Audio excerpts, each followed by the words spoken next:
Hi guys, today we're gonna wait lang, i-adjust ko na. Okay, wait lang. Ito ng Japan. Ito. Today burnout ako. So may umayo, may flashlight ko. Wait lang. Hello guys! Another day, another vlog na naman tayo. Wala ko kapal sa mga ito. Pero today we're gonna make palupok using bond paper.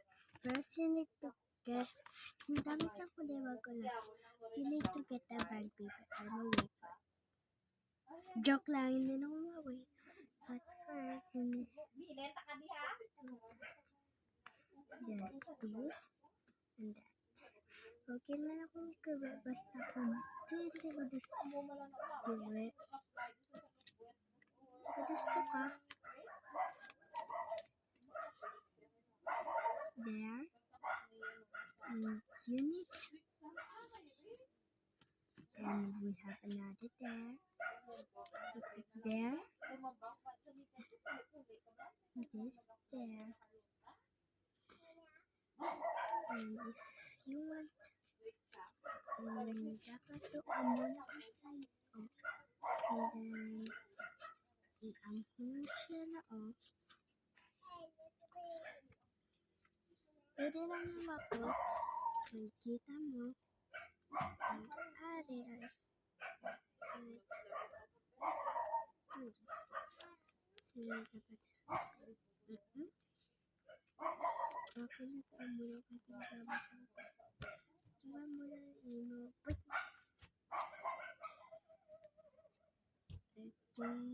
Ito lang bigit.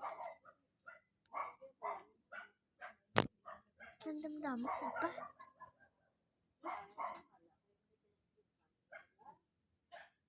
Ang pikinas. Wala na. Tapos, wala na. So, second, continue agad. Aray pababaw din. Dapat, boom. I-capture mo din sa end. I-straighten ako. At yamahan ako sa babaw. I-straighten ako. Maglamit ang lupok. And do that.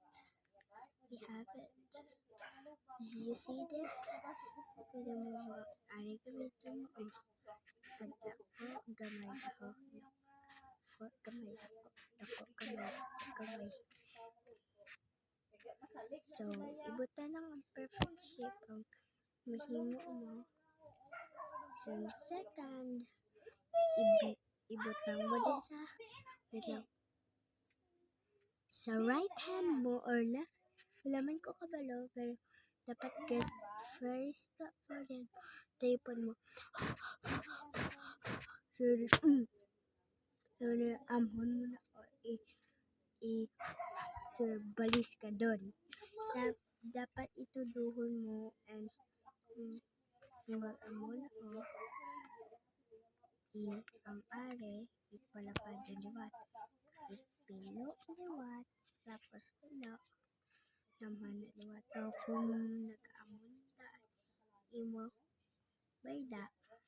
And second, basket niya mo siya.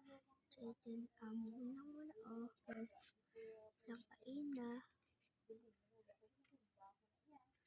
Yeah. Palupok. Bye-bye. See you the next video. Wait lang. Wait lang, ipachenta. Bye-bye.